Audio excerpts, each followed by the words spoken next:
শুনছেন বিজন ভট্টাচার্যের গল্প দৈবচক্র। গল্প পাঠে আমি মৌমিতা পাল। আজ পড়ছি দ্বিতীয় পর্ব।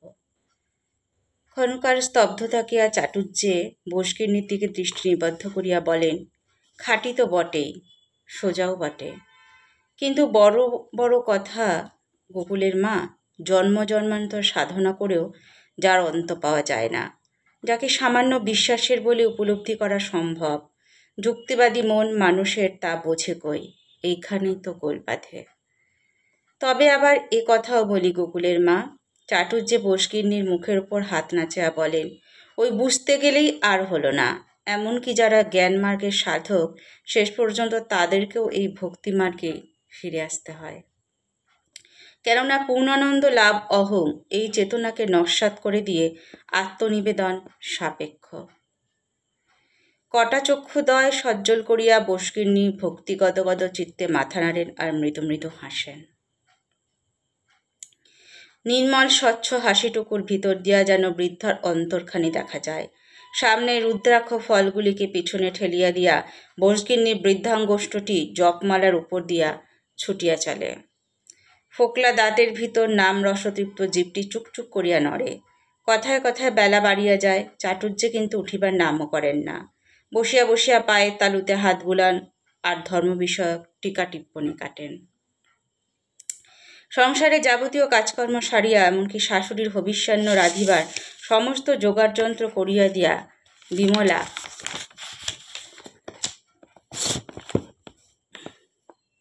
দরদালানের জানালার ফাঁক দিয়া শাশুড়িকে হাতছানি দিয়া ডাকে।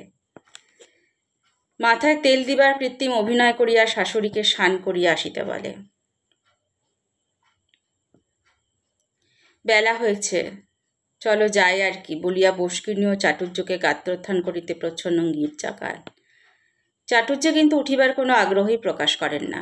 বস্কিনীর দিকে চোখ ঠাড়িয়া বিমলাকে লক্ষ্য করিয়া অনুযোগের সুরে বলেন, কই বৌমা, আজ একটা পানও তো খাওয়ালে না। চাটুজ্যের এই অবাঞ্ছিত রসিকতার পক্ষে বিন্দুমাত্র আন্তরিক সায় না থাকা সত্ত্বেও নিচ্ছা সাধারণ ভদ্রতার খাতিরেও বস্কিনীকে হাসিতে হয়। বস্কিনী বলেন, পান আবার তুমি খাও নাকি চাটুজ্যে?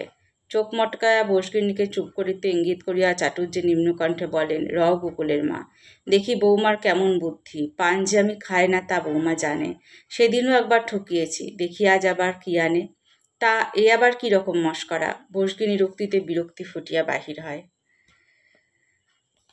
চাটুজ্যে অপ্রস্তুত হইয়া ঈষৎ ক্রুদ্ধ স্বরে বলেন, কিরকম কথা হলো গোকুলের মা? পূর্ববৎ বিরক্তি প্রকাশ করিয়া বস্কিনী এবারও বিকৃত মুখে বলেন, না, এ আমি মোটেই ভালো বুঝিনি চাটুজ্যে, এ কি রকম ব্যবহার? সম্পর্কে তুমি হলে গে ওর ভাসুর, তাই বর্ণশ্রেষ্ঠ ব্রাহ্মণ, তোমার একই আচরণ। তা আচরণে দোষটা দেখলে কি গোকুলের মা? চাটুজ্যে ক্ষুব্ধ স্বরে বলেন। বিমলা কিন্তু এসবের কিছুই জানিতে পারে না। স্মিত মুখে ছোট একখানি পিতলের একাবে করিয়া 2 খিলি পান আনিয়া চাটুজ্যের সামনে রাখিয়া দেয়। বস্কিনী অমনি ঝাঁঝিয়া ওঠেন, তোমায় পই পই করে বলেছি না বউ, যে তুমি কারুর সামনে বেরোবে না, না কথা গেরাজ্জি হয় না। এসব আদিক্ষেতা দেখিও বাপের বাড়ি যে, আমি কিছুতেই এসব বরদাস্ত করব না। লজ্জা অপমানে বিমলার চোখ মুখ আরক্ত হইয়া ওঠে। দেয়ালের গা বহিয়া কাহার কায়া ছায়ার মতো উধাও হইয়া যায়।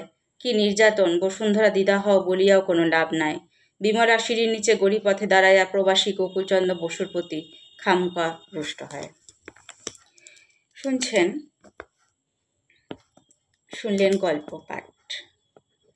দ্বিতীয় পর্ব পাঠ করলাম। দৈবচক্র, বিজন ভট্টাচার্যের লেখা গল্প দৈবচক্র। আজ দ্বিতীয় পর্ব পাঠ করলাম।